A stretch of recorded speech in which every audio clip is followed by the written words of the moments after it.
You are listening to a production of the Weibo Podcast Network.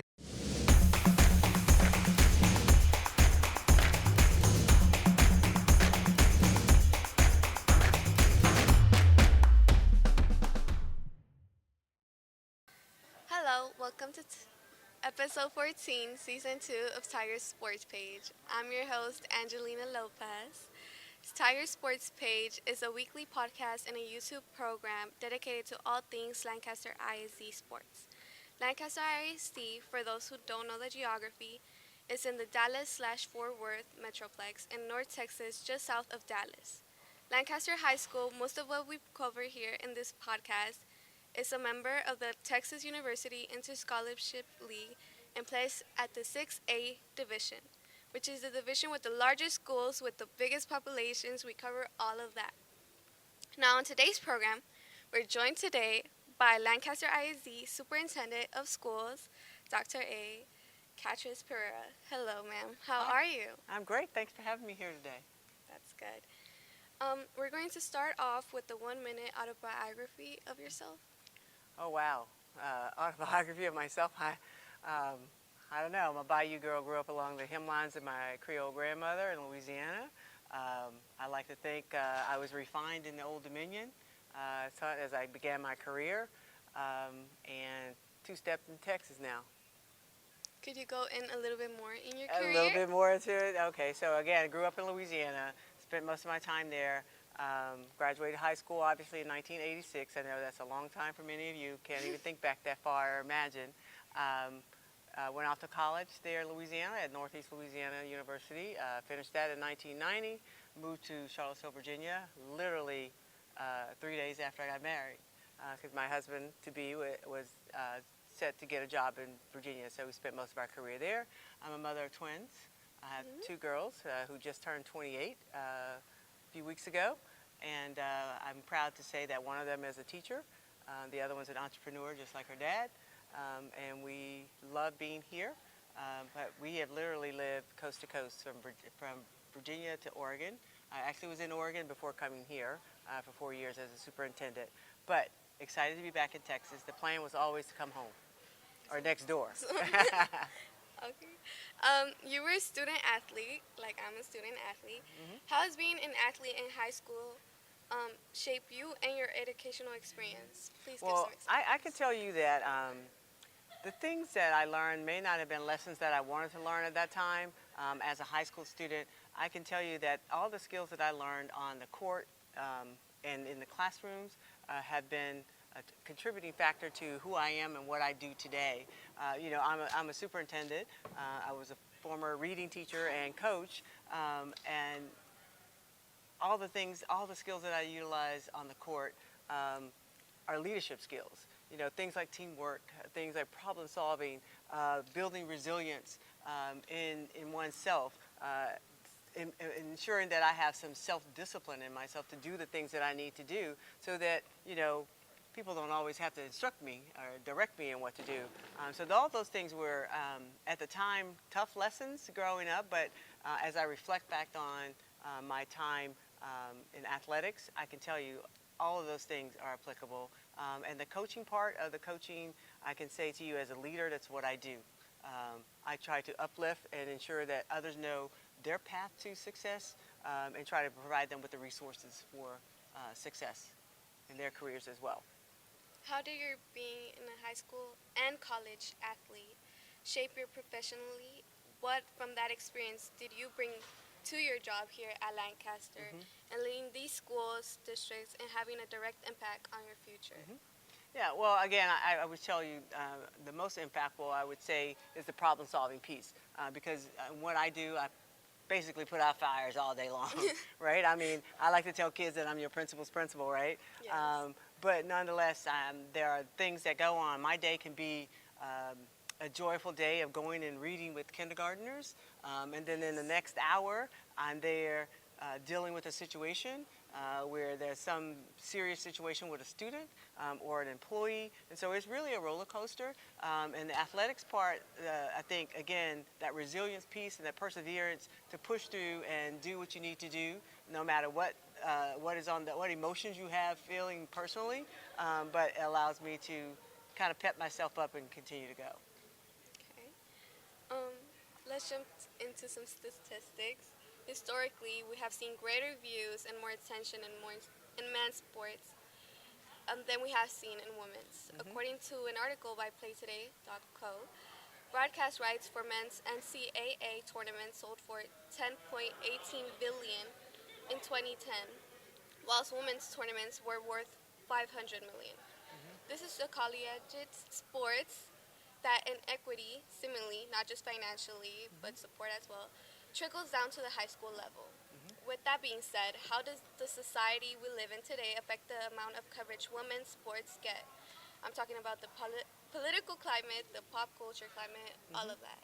Yeah, absolutely. I mean, again, as a former athlete, the team I played for was number 2 in the nation at that point, Final Four participants. We didn't get half the coverage they get. And that is true today. You see many of our young athletes today in college at the collegiate level calling that out. And that, to me, as a former athlete, well, maybe not former, but I'll say an Afterlete, it makes me very proud that they're willing to step out and cheer and say, hey, we deserve that attention as well. Yes. And let's just face it, everybody watches women's sports. And that's what I believe anyway. And that's what I hope to see in the coming years. The WNBA we've seen has risen, and that's one, a popular sport. But we still have a long ways to go. We do. And as a superintendent, I think I have a responsibility to ensure that all of my student athletes have resources, the equitable resources. That doesn't mean that we get the same thing. That means you get what you need and I get what I need to be successful in my sport. And we may not always be able to provide everything, but hopefully you can see some of the changes that have been made in the last few years of ensuring that, not only does our football team have a turf, but our softball and baseball now have turf. Even in their the pitching cages that they have as well. So we didn't just put it on the field. We also put it in the areas where they need to practice as well, so they get that fit. And we're trying to do the same with the locker rooms as well here. As football has all these things. Why not the other sports? Right. And we had some teams with head coaches with offices and some would not. That just didn't sit well with me because, again, they all deserve an equitable space in order to achieve. As a former athlete yourself, how did Afterlete. how did this society and its norms affect you and impact you during your playing career and educational? Ask me that again. How did the society and its norms affect and impact you during your playing career and educational? Well, I think in my time, that's been eons ago, in the mid-'80s, if you will. I'm aging myself right now, but I'm not shy to say that, I'm still here. You look because really young. You look thank great. you. I'm 56 years old, and, I still think in my mind I'm like 30. And my brain is like, yeah, let's do it, but my body's like, girl, we're not doing that today. But we're not even going to try it. Or if I do, it's the next day. I can't even brush my teeth. But during that time frame, girls in sports were not even on the scene. I was actually talking to someone the other day about this three-point line, right? When I was in high school, I averaged 36 points a game. We didn't have the three-point line, not at all. All-American in high school, if you will. Went to college to number 2, but again, it wasn't on the forefront. For Final Four participants to receive watches. Today they get rings and endorsements and all these other things. And so it's just a different timing. But I was on the front end or the infancy stage of women in collegiate sports that really started getting notoriety. But the politics today, again, we're trying to make everybody have an equitable experience. And I'm excited about all that's to come. If you, right here in this Coliseum, you can see some of those things as well. We put up all these nice new scoreboards that are, up to date, and hopefully you and your team will be able to utilize and access those to be able to learn those skills. But politics and society and its norms, it has its ebbs and flows. But what I can say to you is that what I know about women's sports, no pun intended, men, we are more skillful. Our skill set is more important to our game as opposed to the men's where they can finesse and dunk and all these other things Yes. on the court. We can't do that. We got to score the old-fashioned way, one bucket at a time as opposed to slam dunking. But it's a great time to be a young female athlete today because of the things that I see that are different from when I was there.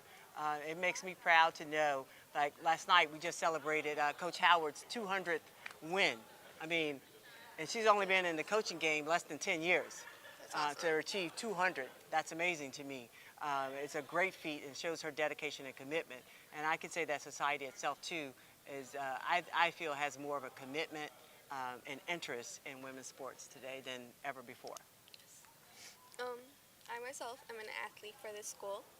How does that, just from your experience as a student athlete, and now the superintendent of schools, women's athletics impact young women athletes in our path to success? Please give examples.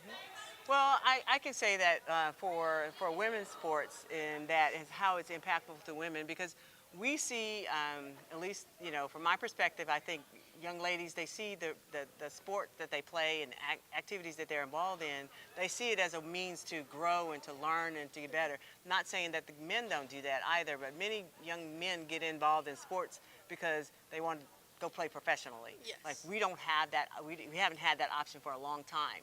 I mean, the women's basketball, the WNBA, basketball obviously was my sport, but also was softball. But that didn't start until 1996. I mean, it's fairly new, really, it truly is. But nonetheless, you have opportunities to do things. And so women, you have to go to college and take care of your grades and your books, because life after basketball is what? You can go play over, what used to be, you can go play overseas or not. And that just wasn't an option for me at that time. And so I chose to ensure that I had a degree that was worth something and that I could apply in life.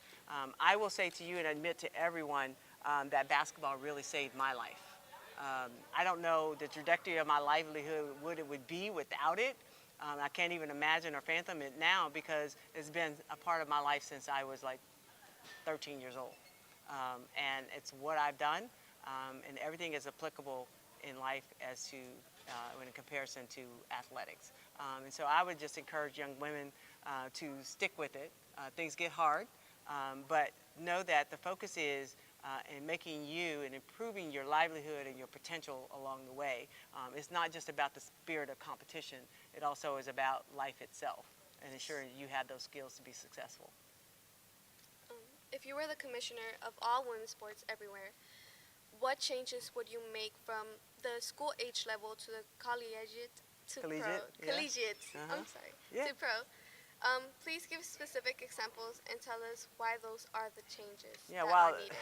That's a tough question, and I can sit here and tell you all the things that I would like to do personally, but what I will say to you is that I am a believer in collaboration and getting opinions and input from others. And so truly, I could tell you what I would like to do, but in essence, to me, it's important that I solicit that information from young people today. Because again, the sports even I played and the environment are different than they are now. Yes.